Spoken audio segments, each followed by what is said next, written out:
This bulletin proudly brought to you in association with Alex Campbell's Menswear.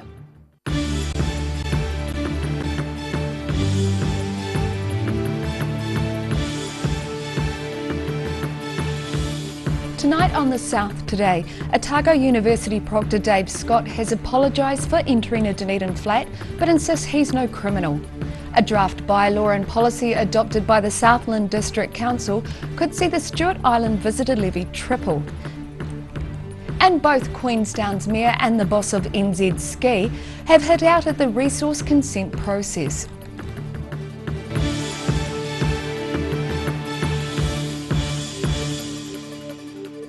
Kia ora, good evening, I'm Melissa Barton. Otago University proctor Dave Scott has acknowledged he was wrong to enter a flat while no one was home and confiscate bongs, but says he doesn't think his actions make him a criminal. Scott fronted a media conference this afternoon and says with the benefit of hindsight he was wrong to enter the flat and he wouldn't make the same mistake again.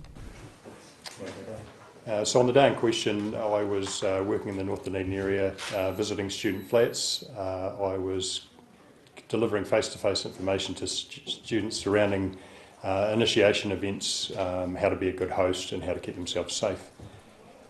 So I went to the flat in question. The rear sliding door was wide open. I knocked on the door, I yelled out, there was no reply. I knocked again. And while standing there in plain sight, just inside the room were 3 cannabis smoking bongs. I made the decision at that time to deal with that situation myself. Wrongly, with the benefit of hindsight, I entered the room and I seized those 3 items and then left, closing the door as I left. My intention in doing that was so that I could deal with the situation at a proctorial level, so that I could deal with the students without involving police. With the benefit of hindsight, that was the wrong decision. It was the decision I made in good faith, and my intent at the time was to give the best possible outcome for the students involved. This is my mistake. I own it. I made a decision based on what I had in front of me, and with the benefit of hindsight, looking back at it now, it was wrong. Wintry conditions are expected to continue tomorrow as Met Service predicts light snow flurries to 100 metres in Dunedin and other parts of the south. Met Service say a new front is expected to bring very cold air over the bottom of the South Island late tonight and early tomorrow morning. While the front is cold, it is reasonably dry, which means only snow showers are expected and there's unlikely to be significant accumulations. Weather Watch is also predicting snow between 100 to 200 metres as the coldest part of the front hits the lower part of the South Island.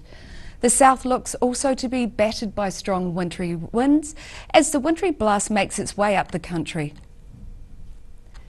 A draft bylaw and policy adopted by the Southland District Council could see the Stewart Island visitor levy triple.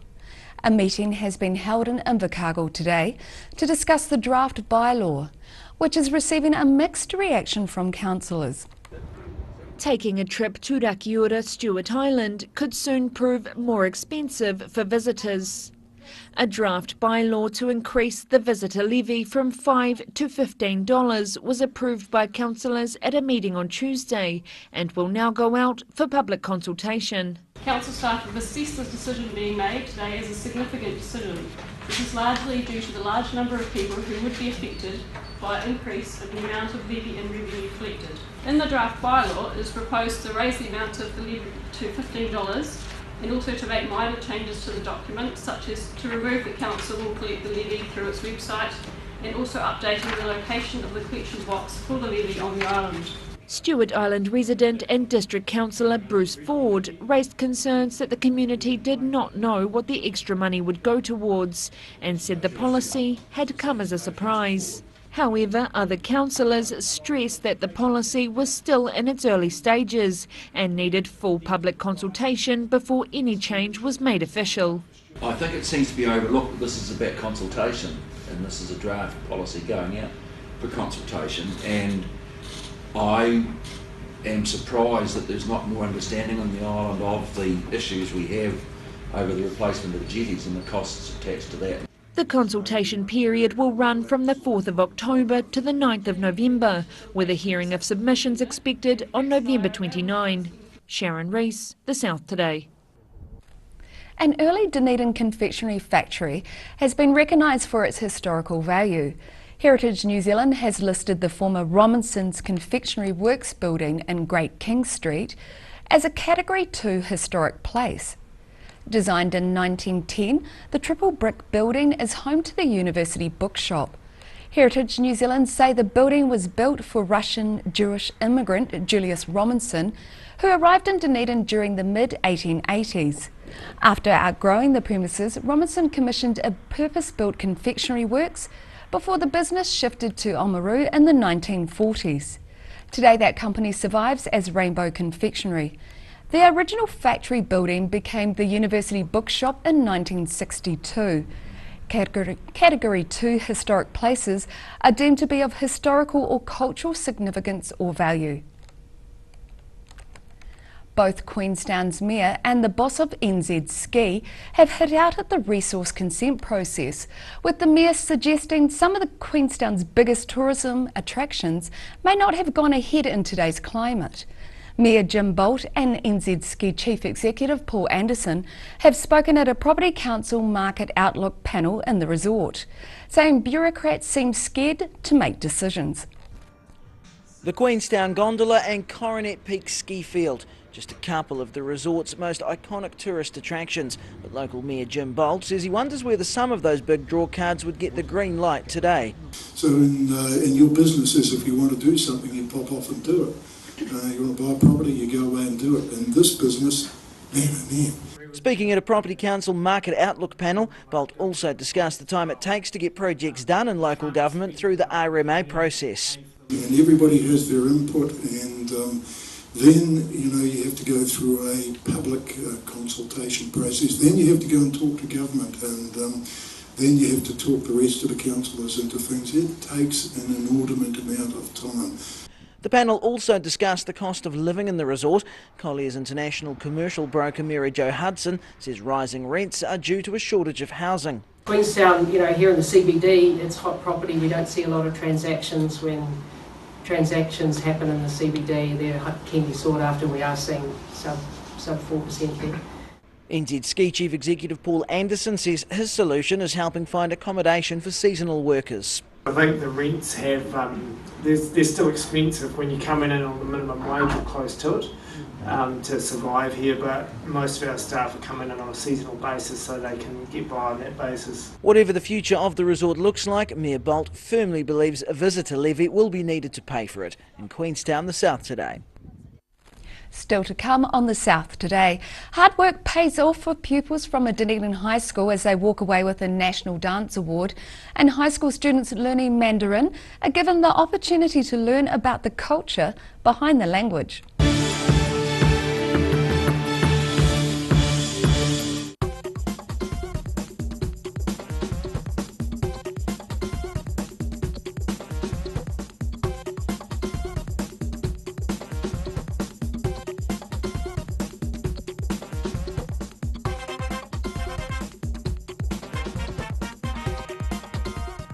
Step into Op Shop on St Andrew and discover a place with plenty of bargains for yourself, your friends and the whole family. We have new items arriving every day. Visit us for a fabulous range of economy and upmarket clothing, accessories, books, shoes and more. Shop with us and support your community.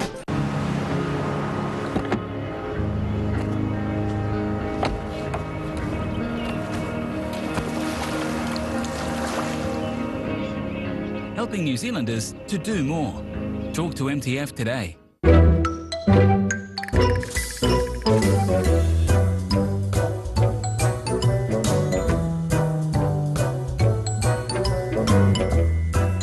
Step into Shop on Carrot and discover a shop full of treasures. We have a fantastic range of vintage and retro clothes, upmarket clothing labels, collectible items, beautiful jewellery, quality linen and the best range of vintage haberdashery.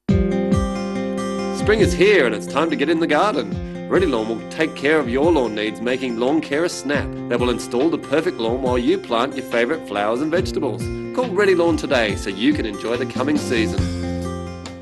The Green Island Medical Centre offers everything for your family's needs. Whether you are travelling or coming in to discuss health symptoms, our medical staff provide the best of care. We offer Manage My Health, making booking an appointment or requesting a repeat prescription a breeze. We welcome families like yours. Give us a call today, phone 03 488 2754.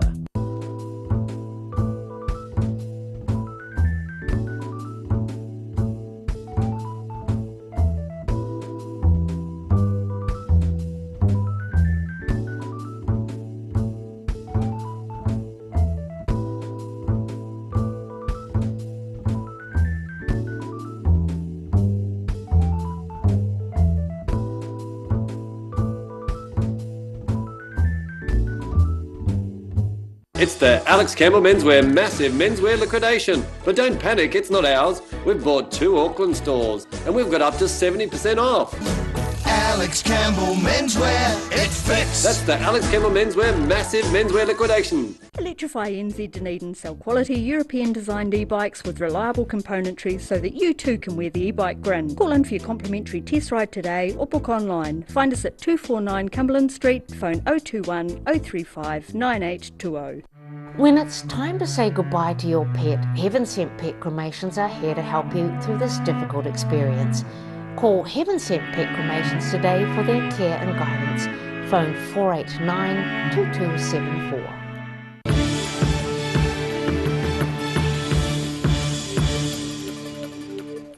Welcome back. The Court of Appeal has turned down the proposed media merger between NZME and Stuff. The two companies are challenging a judge's refusal to approve the merger after the Commerce Commission first rejected the deal. The Commission says a merger would concentrate too much media influence in one business. A High Court appeal by NZME and Stuff was also unsuccessful. Pupils from a Dunedin high school have won the New Zealand Challenge Shield in aerobics and come second in hip-hop dancing. Their teachers say their success is down to the hard work they've put in to mastering their routine since the start of the year. Basking in their success, the St Hilda's aerobics team have taken out the National Challenge Shield for winning the most places in the competition, and the school's hip-hop crew came second. Teacher Shannon Prentice says the win is a result of over half a year's hard work. So the girls started training in February, so it's been a very busy year for them, and this has been the culmination of that really. This is the end of this year's aerobics and hip-hop classes, but they already have an eye on the future. It is, it's into exams for our seniors, and some of them have already started thinking about their routines for next year. Year 13 pupils and aerobics coaches Zara Anthony Wigham and Isabel Woodhouse say they both had winning the Shield as their goal. We have won it for the past 2 years, so this is our 3rd year, and we were aiming for it as a school, so it was great to achieve that. Yes, it was always the objective to win. It was always our goal to finish off the season and the whole aerobics journey of 6 years with a win. Yeah.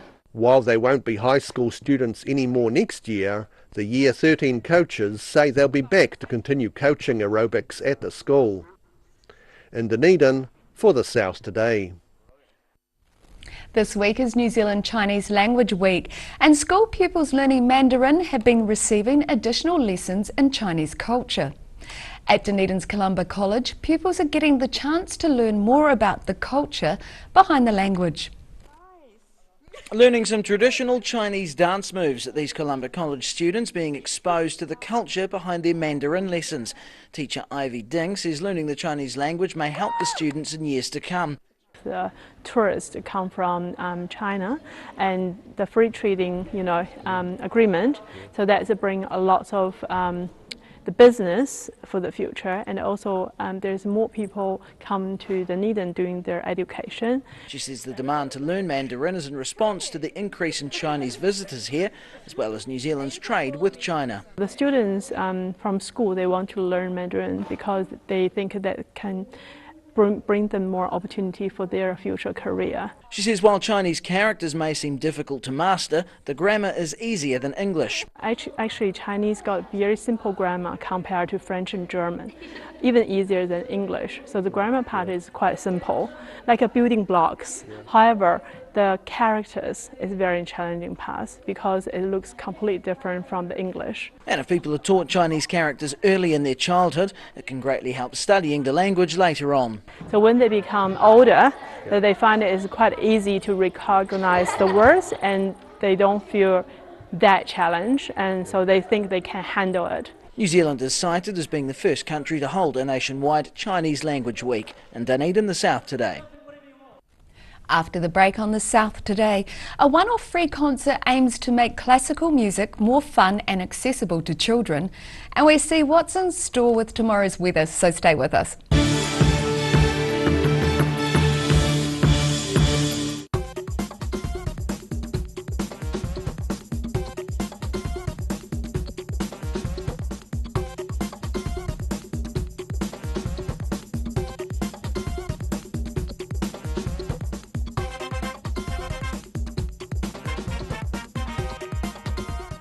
Step into Op Shop on St Andrew and discover a place with plenty of bargains for yourself, your friends and the whole family. We have new items arriving every day. Visit us for a fabulous range of economy and upmarket clothing, accessories, books, shoes and more. Shop with us and support your community. Every Kiwi deserves a reliable garage door. Rely on Garrador to protect your important stuff. Just like Darren. His Garrador keeps his favourite ride in mint condition. We have a huge range at affordable prices. Visit our website for a free consultation. We stand behind every door.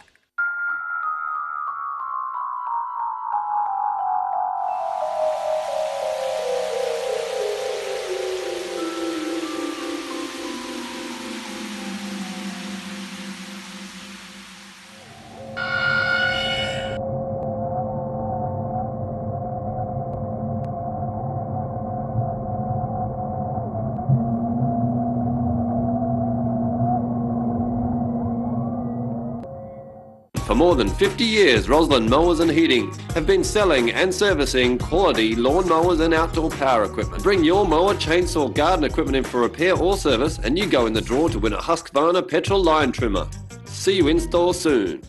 The Green Island Medical Centre offers everything for your family's needs. Whether you are travelling or coming in to discuss health symptoms, our medical staff provide the best of care. We offer Manage My Health, making booking an appointment or requesting a repeat prescription a breeze. We welcome families like yours. Give us a call today, phone 03 488 2754. If you're at risk of developing melanoma skin cancer, you owe it to yourself to have a mole map. Mole Map is coming to your area. Phone today to make an appointment. It could save your life. Active Interior Design in Mornington are the curtain and blind experts. The team can even advise you on outdoor products and will ensure that everything is perfect. For interior design with flair, call Active to book your free in-home consultation or call into the showroom in Mornington. Motor Trade Finance proudly brings you Rural Delivery. A look at the places and faces behind New Zealand agriculture. Tuesday evenings 8:30, repeating Saturday morning at 8 and Sunday afternoons 4:30.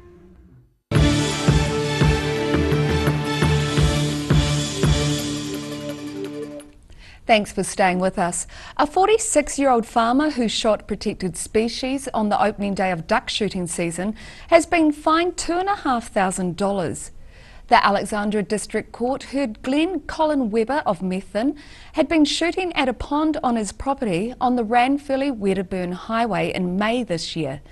Webber shot 8 New Zealand scaup and 8 grey teal, which are both protected species.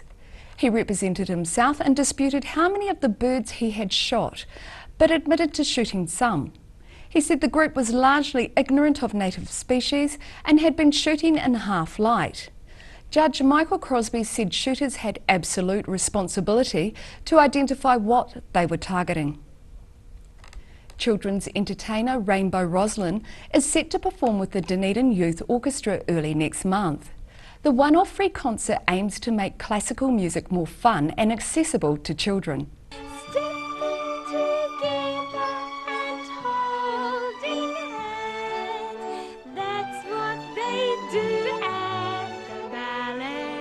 Rehearsing with the Dunedin Youth Orchestra, local identity Rosalind Rainbow gets ready for their upcoming children's concert. Earlier this year she received the Sounds Community Commission Award, and she's using it to fund a one-off orchestral performance with young people in mind. It's a project I've had in mind for a while, and it's a revolutionary shift in the way that children will view classical music. So it's introducing young children to classical music in a more fun and accessible way, but still with the educational element. Last year she narrated the orchestra's performance of Peter and the Wolf, and that's helped motivate her for this year's event.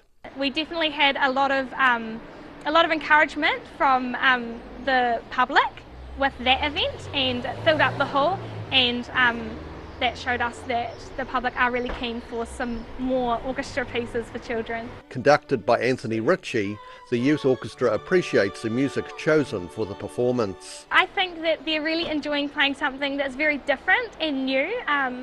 These works have never been performed before anywhere in the world, and I think they're excited to be part of something that's youth playing for youth. And it could well mark a change in musical style for Rainbow Rosalind. This is a one-off performance, but I'd love to in the future carry on to do performances elsewhere with other orchestras with the same show. Rainbow Rosalind Meets the Orchestra is set to be performed in the Dunedin Town Hall early next month. In Dunedin, for the South Today. And now recapping tonight's top stories on the South Today. Otago University proctor Dave Scott has apologised for entering a Dunedin flat, but insists he's no criminal. A draft bylaw and policy adopted by the Southland District Council could see the Stewart Island visitor levy triple if it is passed by Invercargill's council.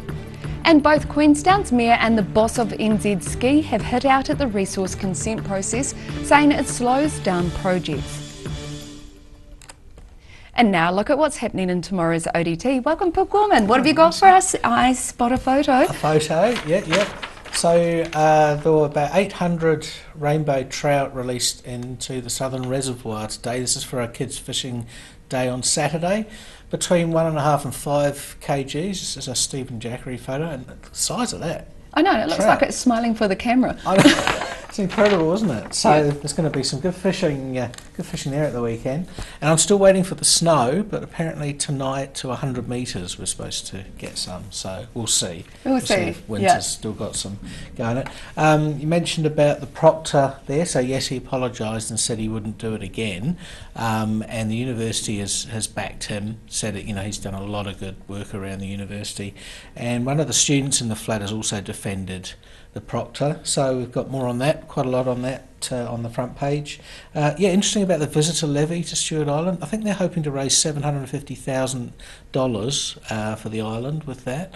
It could be a good thing, but it might put some people off going if the levy, especially if you've got a family, an extra. Yeah, I know, and it can have a negative impact on the tourism industry when beautiful places get too many tourists. Yeah, so that's an interesting story. And apparently also Dunedinites, when it comes to their emergency kits, are being left in the dust by the rest of Otago. Most places have kits ready to go. Dunedin people, not 50% are, so that's not really good enough, is it? So it's an interesting story. Definitely, thank you, Paul. Okay. And so you Dunedinites, get your kits ready and waiting, and now it's time for a look at tomorrow's weather. Tonight's weather proudly brought to you by MolMap. Looking at the situation, don't pack away your winter woolies yet, as a strong and very cold southwesterly airstream blows over southern New Zealand for most of this week, with wintry showers and near gale force winds for many areas in the next few days. Starting at the northwest of the South Island, Greymouth and Westport, you're in for chilly rain with a high of 12. Across to the northeast now, Nelson will be cloudy with 14 degrees, Blenheim sees a few showery patches and is a bit warmer with a high of 15. And to Canterbury, Kaikoura will be rainy with a high of 12, Christchurch sees showers and 11, and Ashburton will be cloudy and reach a high of 11 degrees. Looking at the southern towns, Balclutha, Catlins, Gore and Lumsden can all expect strong southwesterlies, some showers and chilly highs of just 8 degrees, so not so welcoming for spring lambs. Moving westwards to the Central Lakes, Alexandra, Queenstown and Wanaka can expect gusty southwesterlies, followed by mostly fine weather, highs of 9 to 11 degrees. Te Anau can expect even stronger southwesterlies with a high of just 8 degrees. Up to the north now, Omarama and Twizel, you're in for gusty southwesterlies, mainly fine weather and a high of 11. And it's similar along the coast for Oamaru and Timaru with highs of 10 or 11 degrees. In Dunedin, showers will be clearing tonight with gusty southwesterlies and a chilly overnight low of 4. It should be fine tomorrow with a mix of sunny periods and some cloud and fresh gusty cold southwesterlies, becoming strong in the afternoon. Another period of brief showers and strong winds will continue tomorrow night, a high of 8 and a low of 4. The southwesterlies go up a notch on Thursday with strong gales, cold showers with hail and cold temperatures, a high of 9 and a low of 2. And in Invercargill, showers tonight with gusty southwesterlies and an overnight low of 4. Changeable tomorrow with a high of 8 and a low of 4. Then on Thursday, expect periods of showers, some with hail, with cold and strong gusty southwest winds, and a high of 8 and a low of 3. That's all for our news this Tuesday. For the latest news from the Southern region, head online and follow us on Facebook, YouTube and at channel39.co.nz, as well as odt.co.nz. Thanks for joining us. Take care. Ka kite anō.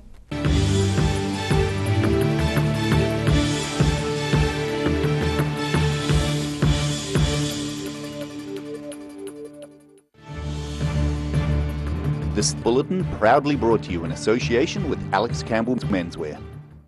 Supporting local content so you can see more of New Zealand on air.